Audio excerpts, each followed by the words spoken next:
Hey guys, कैसे हो आप लोग। तो अभी चल रहा है हमारा एनटीपीसी का क्लास, यानी रेलवे एनटीपीसी का क्लास। आई होप कि आप लोग क्लासेस एंजॉय कर रहे हो। और अभी टाइम है हमारा हिस्ट्री का। ठीक है, तो अभी तक जो भी क्लासेस हो चुके हैं सारे सब्जेक्ट का, उसका लिंक मैंने डिस्क्रिप्शन में डाला हुआ है। अगर आप पहली बार चैनल को विजिट कर रहे हो तो पुराना वीडियोस को भी जरूर देखना। और अगर चैनल को सब्सक्राइब नहीं किया है तो आप सब्सक्राइब कर लो और नोटिफिकेशन आइकन दबा लेना। ठीक है, नोटिफिकेशन बेल दबा लेना ताकि सारा नोटिफिकेशन आपको आ जाए, क्योंकि बहुतों का ये शिकायत रहता है कि उनको नोटिफिकेशन नहीं आता है। तो चलिए स्टार्ट करते हैं आज का सेशन। तो आज का हमारा पहला क्वेश्चन है, निम्नलिखित में से कौन सा युग्म सुमेलित है, यानी कौन सा स्टेटमेंट, कौन सा चीज सही है, ये आपको बताना है। कुछ प्लेसेस दिए हुए हैं और उसके पर्पसेस दिए हुए हैं। तो पहला देखते हैं क्या है। पहला है लोथल, प्राचीन पोताश्रय या डॉकयार्ड। ये सही है। आप जानते हो सैंदव सभ्यता के टाइम में लोथल उस टाइम का डॉकयार्ड हुआ करता था। ठीक है, यानी बंदरगाह हुआ करता था। ये सही है। सारनाथ बुद्ध द्वारा प्रथम उपदेश, तो ये भी सही है। आप जानते हो ज्ञान प्राप्ति के बाद बुद्ध ने अपना पहला उपदेश सारनाथ में दिया था। ठीक है। राजगिरी बुद्ध का जन्म स्थल, ये गलत है। ठीक है, आप जानते हो कि बुद्ध का जन्म स्थल कहाँ है। बुद्ध का जन्म कपिलवस्तु के निकट लुम्बिनी ग्राम में हुआ था। कहाँ हुआ था? कपिलवस्तु के निकट लुम्बिनी ग्राम में। और कब हुआ था? 563 ईसा पूर्व में।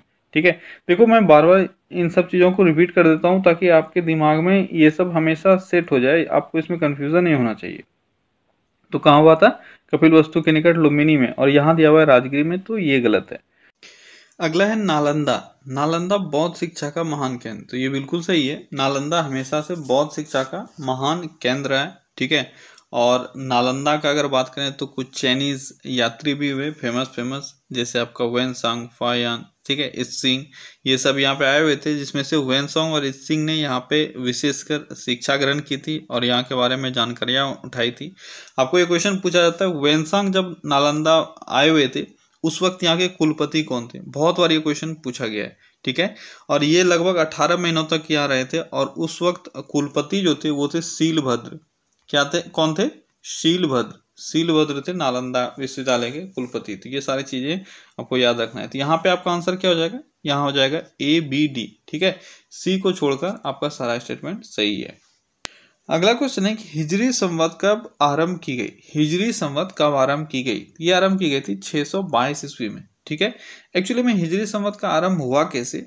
अब देखो, हिजरी संवत किससे संबंधित है? यह इस्लाम धर्म से संबंधित है। तो इस्लाम धर्म के संस्थापक कौन थे? ये थे पैगंबर मोहम्मद साहब। कौन थे? पैगंबर मोहम्मद साहब। तो पैगंबर मोहम्मद साहब ने 622 ईस्वी में मक्का की यात्रा की थी। ठीक है, इसी कारण से मक्का की यात्रा की थी, और इसको जो नाम दिया गया था उनकी यात्रा को, ये नाम दिया गया था हिज्र। क्या नाम दिया गया था? हिज्र। इसी कारण से 622 ईस्वी को हिजरी संवत की आरंभ हुई इस तरह से। ठीक है, तो आपको याद रखना है कि ये जो हिजरी संवत है ये मोहम्मद साहब की मक्का की यात्रा से रिलेटेड है। ठीक है, अब देखो यहाँ से संवत से आपको 2-3 संवतें याद रखनी पड़ेंगे। एक है आपका शक संवत, ठीक है, जो बहुत बार आया हुआ है। उसके बाद आपका आता है विक्रम संवत। ठीक है, और एक और आता है आपका गुप्त संवत। ये 3 संवत है, और चौथा है हिजरी संवत। ये 4 संवत बार बार पूछा जाता है। तो शक संवत, शक 78। ठीक है, शक 78। तो शक संवत की शुरुआत कब हुई? यहाँ पे डेट देखो, आपको दिख रहा है 78 ईस्वी में। तो 78 ईस्वी में शक संवत की शुरुआत हुई थी। और 58 ईसा पूर्व है, इस पे आप ध्यान देना। ठीक है, 58 ईसा पूर्व में हुई थी आपके विक्रम संवत की शुरुआत। और तीसरा जो मैंने बोला वो है गुप्त संवत, और इसका स्टार्ट हुआ था 319-20 में। ठीक है, 319-20 ईस्वी में। 319-20 ईस्वी में क्या हुआ था? ये हुआ था गुप्त संवत की शुरुआत। तो ये 3-4 है जो आपको याद रखना है। अगला क्वेश्चन है कि अशोक किस वंश से संबंधित है? अशोक किस वंश से संबंधित है? आप सब जानते हो ये मौर्य वंश से संबंधित है। ठीक है, मौर्य वंश का एक बहुत ही महान शासक हुए अशोक। अशोक के बारे में 2-3 बातें हैं जो आपको याद रखना पड़ेगा। 2-3 डेट है। सबसे पहला कि इनका आंशिक रूप से राज्याभिषेक कब हुआ था, या प्रथम राज्याभिषेक इनका कब हुआ था? तो ये हुआ था 273 BC में। कब हुआ था? 273 BC में। लेकिन दूसरा पूछा जाता है इनका वास्तविक राज्याभिषेक कब हुआ था? तो ये हुआ था 269 BC। अब ये दो डेट है दोनों, इसमें आपको डिफरेंस समझना पड़ेगा इनका। देखो एक्चुअली में ऐसा कहा जाता है कि अशोक अपने 101 भाइयों को मारकर, ठीक है, टोटल 101 भाई थे जिसमें 99 भाइयों को मारकर, ठीक है। 99 भाइयों को मारकर ये गद्दी पर बैठे थे। 101 में 2 बच गए थे, एक अशोक और एक और इनका सबसे छोटा भाई था वो बच गया था, ठीक है। 99 भाइयों की इन्होंने हत्या की थी।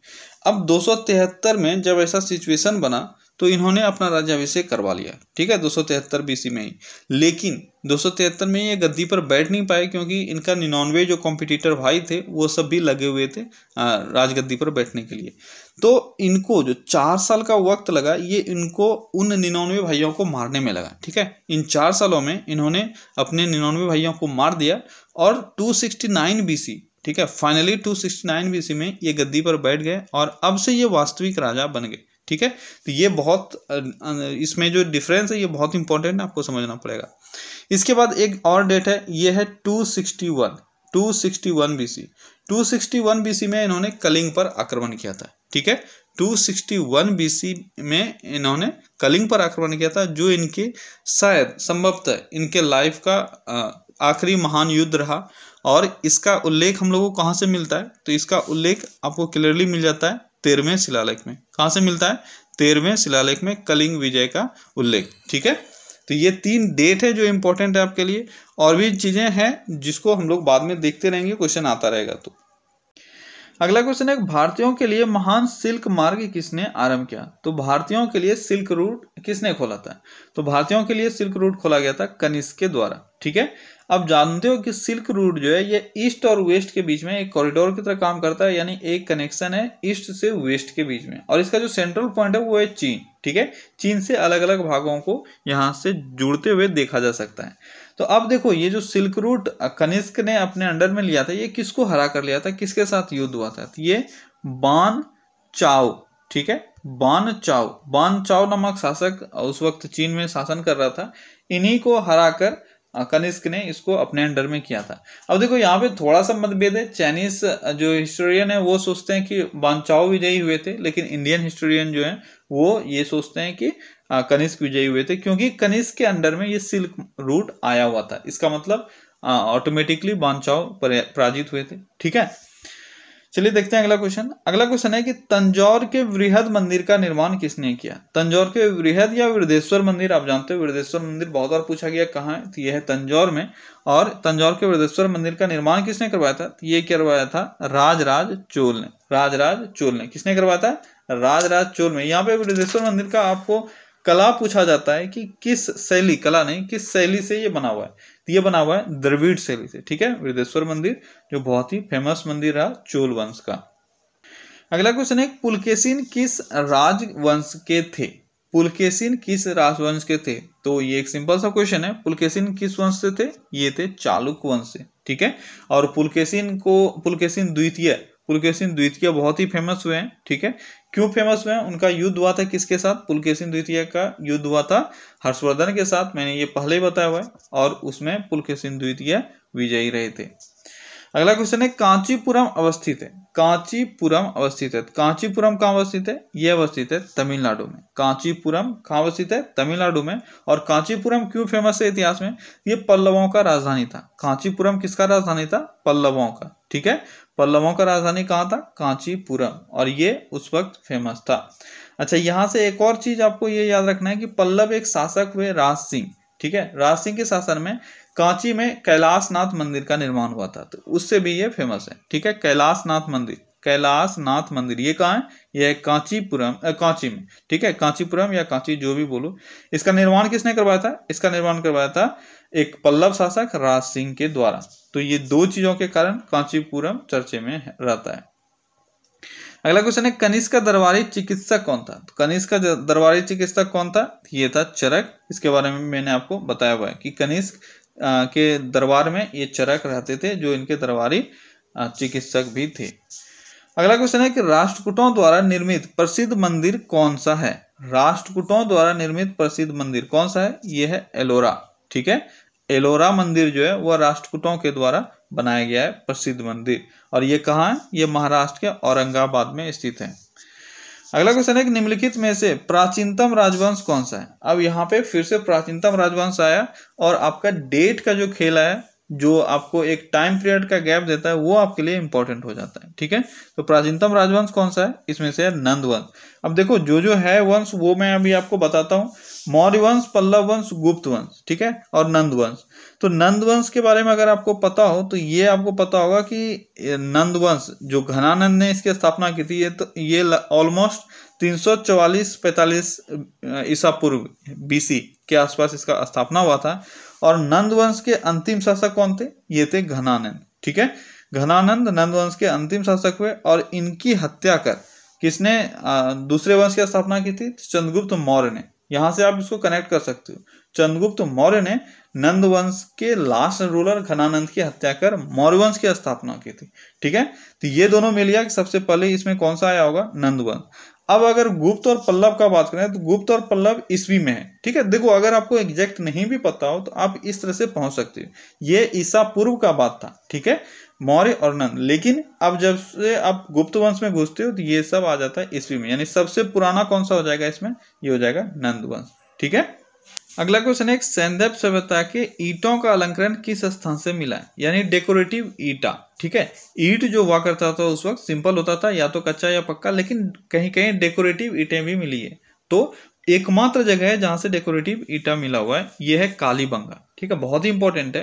देखो कालीबंगा का बहुत सारा ऐसा फ्लोर दिखा है जहां पे डेकोरेटिव ईंटों का यूज किया गया था बनाने के लिए। अब कालीबंगा से आपको याद रखना चाहिए, कालीबंगा भी कहाँ है, इंडिया या पाकिस्तान में, तो ये इंडिया में है। और इंडिया में कहाँ है, इंडिया में राजस्थान में है। और बहुत बार ये पूछा गया कि राजस्थान में कहाँ है कालीबंगा, तो ये है हनुमानगढ़ डिस्ट्रिक्ट। ठीक है, हनुमानगढ़ डिस्ट्रिक्ट, ये भी आप याद रखना कहाँ पे है, यह है राजस्थान के हनुमानगढ़ जिले में। अब एक और चीज जो आपको याद रखना है, वो कालीबंगा कालीबंगा जो स्थित है वो किस नदी के किनारे है, तो यह घग्गर नदी के किनारे। कहाँ स्थित है, घग्गर नदी के किनारे। तो ये सारी बातें हैं कालीबंगा से याद रखना है। अब देखो बहुत बार आपसे क्वेश्चन ये पूछा जाता है कि निम्न में से कौन सा जगह है जो वो इंडिया में है या पाकिस्तान में है। तो कुछ मैं आपको बता देता हूँ जो आपको याद रखना है कि इंडिया में है या पाकिस्तान में है, ये इंपॉर्टेंट है। और अब पहले भी हमारे ही सीरीज में 2 बार ऐसा क्वेश्चन आ चुका है जिसमें आपसे पूछा जाता है कौन सा जगह इंडिया में है, कौन सा पाकिस्तान में है। तो मैं आपको 2-3 ऐसे बता रहा हूँ अभी जो पाकिस्तान में है, जो आपको याद रखना है। सबसे पहला जो बहुत ही फेमस है, हड़प्पा। हड़प्पा कहाँ है, ये पाकिस्तान में, पाकिस्तान के मोंटोगमेरी जिला में है। ठीक है, जिला भी आप याद रखना, मोंटोगमेरी जिला, मोंटोगमेरी जिला पाकिस्तान के मोंटोगमेरी जिला में है हड़प्पा। दूसरा आपका है मोहनजोदड़ो, ये भी पाकिस्तान है। ठीक है, पाकिस्तान में, पाकिस्तान के लरकाना जिले में। तो हड़प्पा आपका पाकिस्तान हो गया, मोहनजोदड़ो पाकिस्तान हो गया, पाकिस्तान के लरकाना जिले में, और ये पाकिस्तान के मोंटोगमेरी जिले में। ठीक है, और तीसरा जो पाकिस्तान में आपका वो है चानुद्रो। कौन सा है, चानुद्रो। ठीक है, चानुद्रो ये कहाँ है, ये भी पाकिस्तान में है और पाकिस्तान के सिंध प्रांत में। ठीक है, सिंध प्रांत में, सिंध प्रांत में कौन सा है, चानुद्रो। और चौथा जो आपको याद रखना है वो चौथा ये है सुतकांगेडोर। ठीक है, सुतकांगेडोर जो आपका पाकिस्तान में है, सुतकांगेडोर, सुतकांगेडोर ये भी कहाँ है, ये है पाकिस्तान में। और पाकिस्तान में अगर बात करें तो ये मकराना के समुद्र तट पर है, मकराना के समुद्र तट पर, मकराना में। तो ये 4 जगह है जो आपसे पाकिस्तान से पूछा जा सकता है। और रेस्ट जो भी है, ठीक है, रेस्ट जो भी है वो सब इंडिया में। कहाँ पे है, इंडिया में। अब इसमें से आपको बार बार पूछा जाता है, आपको 4 ऑप्शन दे दिया जाएगा, निम्न में से कौन सा पंजाब में है, कौन सा इंडिया में है, कौन सा पाकिस्तान में है, ये आपको बताना होता है। तो देखो अगर आपको ब्रॉडली एक बार पता है कि कौन कौन सा पाकिस्तान में है, तो आप वहां से इंडिया में कौन सा है ये निकाल सकते हो। तो ये 4 अभी आप याद रखो, अगर और कोई मुझे याद आएगा तो मैं बताऊंगा। ये 4 पाकिस्तान में, हड़प्पा, मोहनजोदड़ो, चानुद्रो और सुतकांगेडोर। और रेस्ट जो भी आपको देगा ऑलमोस्ट वो सब इंडिया में ही है। अगला क्वेश्चन है कि अशोक कालीन स्तंभ अंबाला से दिल्ली किसने लाया था, अशोक कालीन स्तंभ अंबाला से दिल्ली किसने लाया था। अब देखो ये क्वेश्चन शायद आपने नहीं पढ़ा होगा, क्योंकि इसका दूसरा नाम है जो आप पढ़ते हो वो है दिल्ली टोपरा अभिलेख। ठीक है, दिल्ली टोपरा अभिलेख। तो यहाँ अगर आपको देता कि टोपरा से दिल्ली किसने लाया तो आपके लिए वो क्लियर रहता, लेकिन यहाँ दे दिया अंबाला से दिल्ली किसने लाया, तो ये लाया गया फिरोज शाह तुगलक के द्वारा। एक्चुअली में हरियाणा का एक जगह है अंबाला। ठीक है, अंबाला जिला डिस्ट्रिक्ट है वहाँ का। और अंबाला जिले में ही टोपरा नामक गांव है। क्या है, टोपरा। अंबाला जिले में ही टोपरा नामक गांव है। और इसी टोपरा का एक अभिलेख था बनाया गया अशोक के द्वारा। उस अभिलेख को फिरोज शाह तुगलक ने दिल्ली लाया। ठीक है, तो इसीलिए कारण से आपको यहाँ पे दो तरह के क्वेश्चन मिल सकते हैं। एक, हरियाणा से दिल्ली किसने लाया, तो हरियाणा से दिल्ली लाया फिरोज शाह तुगलक ने। और टोपरा से दिल्ली किसने लाया, फिरोज शाह तुगलक ने। और तीसरा क्वेश्चन जो आपको दिया हुआ है कि अंबाला से दिल्ली किसने लाया, फिरोज शाह तुगलक ने। तो देखो क्वेश्चन को थोड़ा सा ट्विस्ट करके भी पूछा जाता है। अब अगर अशोक स्तंभ का बात हो रहा है तो अशोक का जो शिलालेख वगैरह है, इसमें से दो नाम आपको बहुत फेमसली आपको याद रखना है, फेमस है दो नाम।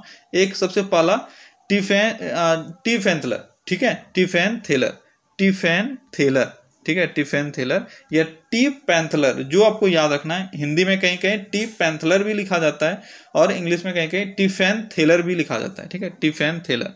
तो टिफेंथेलर या टिफेंथलर, इन्होंने सबसे पहले जो इसका अशोक का जो भी शिलालेख था, ठीक है, उसकी इन्होंने खोज की। और दिल्ली मेरठ अभिलेख की खोज सबसे पहले टिफेंथलर के द्वारा की गई थी।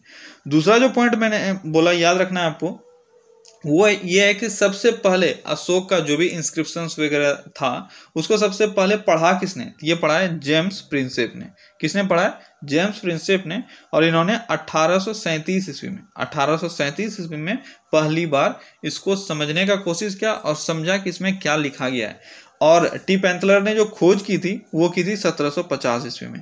तो देखो लगभग 100 साल बाद इनको समझ में आया कि इसमें लिखा हुआ क्या है। टी पैंथलर ने खोज की और किसने पढ़ा, जेम्स प्रिंसेप ने। अगला क्वेश्चन है कि हर्ष के द्वारा कौन पुस्तक नहीं लिखी गई है। तो हर्ष ने 3 बहुत ही फेमस पुस्तक लिखा है, वो कौन कौन सा है ये आपको पता है, वो है नागानंद, प्रियमदर्शिका या प्रियदर्शिका। और तीसरा कौन सा है, तीसरा एक बुक जो है हर्ष का, वो है रत्नावली। ठीक है, रत्नावली, नागानंद, प्रियदर्शिका और रत्नावली, ये 3 बुक हैं जो हर्षवर्धन ने लिखा है। और यहाँ पे आपका आंसर क्या हो जाएगा, मुद्रा राक्षस। मुद्रा राक्षस किसने लिखा है, तो मुद्रा राक्षस लिखा गया विशाख दत्त के द्वारा। किसके द्वारा, विशाख दत्त के द्वारा। अब देखो अगर याद आपको नहीं रहता मुद्रा राक्षस, तो देखो राक्षस है, राक्षस क्या होता है, राक्षस बहुत विशाल होता है। क्या होता है, विशाल। तो यहाँ से राक्षस से आप लगा लोगे विशाख दत्त। ठीक है, विशाख दत्त। अगला क्वेश्चन है कि बामियान में बुद्ध की 2 विशाल प्रतिमा किसकी कृतियां, यानी किस शैली में बनी हुई है बामियान के बुद्ध के 2 विशाल प्रतिमा। ठीक है, तो बामियान में जो बुद्ध के मंदिर हैं वो बने हुए हैं, सॉरी बुद्ध के मूर्ति हैं वो बने हुए हैं गंधार कला से। कैसे बने हुए हैं, गंधार कला से। एक्चुअली में यह बामियान स्थित जो है ये कुषाण कालीन है। ठीक है, कुषाण काल में यहाँ के बामियान स्थित बुद्ध इसको प्रतिमा को बनाया गया था। तो अगर कुषाण काल का है तो उस वक्त जो फेमस कला था वो था गंधार कला। तो आपका आंसर हो जाएगा गंधार कला। अगला क्वेश्चन है सिंधु घाटी शहर लोथल कहाँ स्थित है। तो लोथल कहाँ स्थित है, लोथल स्थित है गुजरात में। कहाँ स्थित है लोथल गुजरात में। इस तरह से भी मैंने आपको बताया हुआ था कि लोथल जो है वो डॉकयार्ड है। देखो अगर आपको आंसर नहीं आता है तो आप थोड़ा सा उसको अगर अच्छे से अप्रोच करोगे तो आप कहीं ना कहीं उसको मार लोगे। अब मैंने बताया था कि लोथल एक डॉकयार्ड है और इन चारों जगह में से आप देख रहे हो ना, सिर्फ गुजरात ही एक ऐसा है जो सी कोस्ट है। ठीक है, सी कोस्ट है जहां पे। तो अगर सी कोस्ट गुजरात में ही सिर्फ है तो लोथल कहाँ होगा, गुजरात में, क्योंकि वो तो डॉकयार्ड है। ठीक है, अगला क्वेश्चन है कि ऋक वैदिक काल में आर्यों का मुख्य व्यवसाय क्या था। ऋक वैदिक काल में आर्यों का मुख्य व्यवसाय ये था पशुपालन। कौन सा था, पशुपालन। अब यहाँ से बहुतों को यह कंफ्यूजन होता है कि उनका मुख्य कार्य कृषि भी था। नहीं, उनका मुख्य कार्य जो था वो सिर्फ पशुपालन था। पशुपालन और कृषि अगर दिया जाए तो आप समझ सकते हो, लेकिन मेनली जो उनका था वो था पशुपालन। ठीक है, अगला क्वेश्चन है पाणिनि किस विषय के प्रसिद्ध विद्वान थे। तो पाणिनि किस विषय के प्रसिद्ध विद्वान थे, ये थे भाषा और व्याकरण के।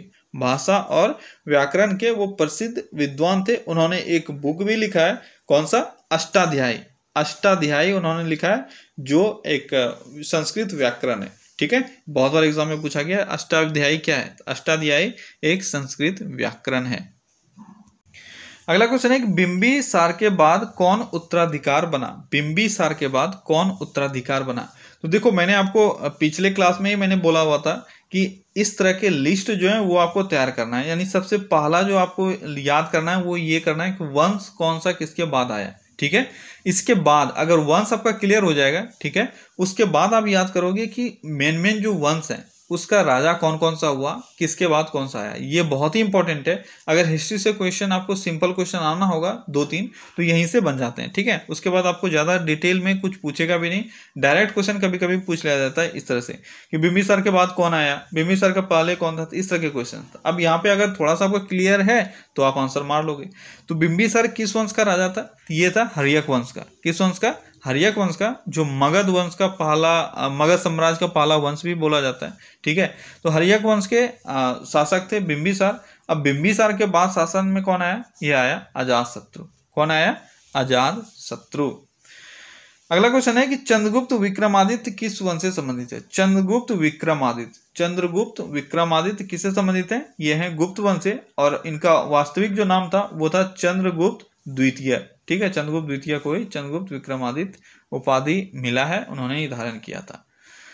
अगला क्वेश्चन है कि चोल वंश के सबसे शक्तिशाली राजा थे। चोल वंश के सबसे शक्तिशाली राजा कौन थे, तो चोल वंश के सबसे शक्तिशाली राजा थे राजेंद्र चोल। कौन थे, राजेंद्र चोल सबसे शक्तिशाली राजा हुए चोल वंश के। अगला क्वेश्चन है कि चोल वंश का अंतिम शासक कौन था। चोल वंश का अंतिम शासक, चोल वंश का अंतिम शासक कौन था, ये था राजेंद्र तृतीय। कौन था चोल वंश का अंतिम शासक, राजेंद्र तृतीय। और चोल वंश का संस्थापक कौन है, तो चोल वंश का संस्थापक है विजयालय। कौन है, विजयालय। विजयालय चोल वंश का संस्थापक है, और अंतिम शासक था राजेंद्र तृतीय, और महान शासक था राजेंद्र चोल, जिसको हम लोग राजेंद्र प्रथम भी बोलते हैं, ठीक है। अगला क्वेश्चन है मेगास्थनीज द्वारा रचित किस ग्रंथ से भारत की मौर्यकालीन इतिहास का पता चलता है। तो मेगास्थनीज द्वारा एक बुक जो लिखा गया था, जिसके कारण से हमें मौर्य काल के बारे में बहुत सारी चीजें पता चलती है। तो ये है इंडिका, बहुत ही फेमस बुक है, जो चंद्रगुप्त मौर्य के दरबार में मेगास्थनीज आए हुए थे और उन्होंने वो लिखा हुआ था। अगला क्वेश्चन है कि निम्नलिखित किस धार्मिक पंथ के अनुयायी दिगंबर और श्वेतांबर के रूप में 2 भाग में विभाजित हो गए। तो ये भी इंपॉर्टेंट क्वेश्चन है। आप जानते हो दिगंबर और श्वेतांबर ये जैन धर्म के 2 भाग हैं, ठीक है।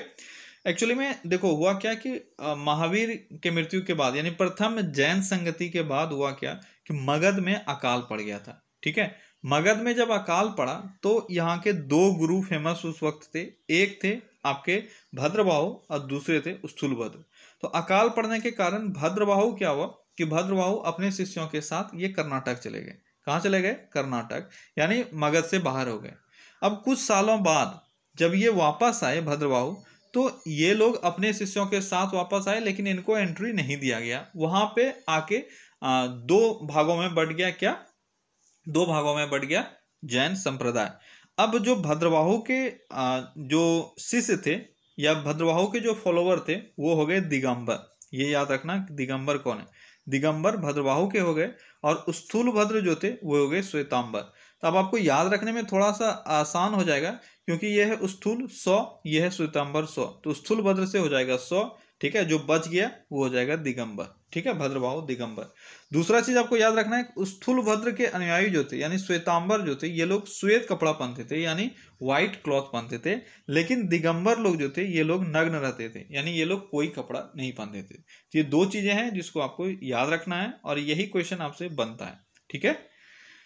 अगला क्वेश्चन और आज के सेशन का आखिरी क्वेश्चन है, हड़प्पा कालीन स्थल गुजरात में स्थित था, यानी कौन सा ऐसा हड़प्पा कालीन स्थल है जो गुजरात में था। तो यहाँ पे कालीबंगा, रोपड़, बनवाली, लोथल। तो कालीबंगा के बारे में मैंने अभी आपको बताया था, ये राजस्थान में था, और गुजरात में कौन सा है, ये है लोथल।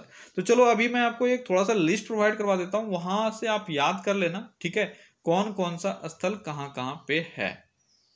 तो देखो इससे पहले जो मैंने आपको बताया था वहां मैंने 3-4 आपको बताया हुआ था, ठीक है। अभी मैं आपको जो भी एग्जाम में पूछे जा सकते हैं उन सब का एक लिस्ट बनाकर अलग अलग से पाकिस्तान में कौन है, इंडिया में कौन है, ये मैं आपको बता रहा हूँ। तो बहुत अच्छे से इसको याद कर लो।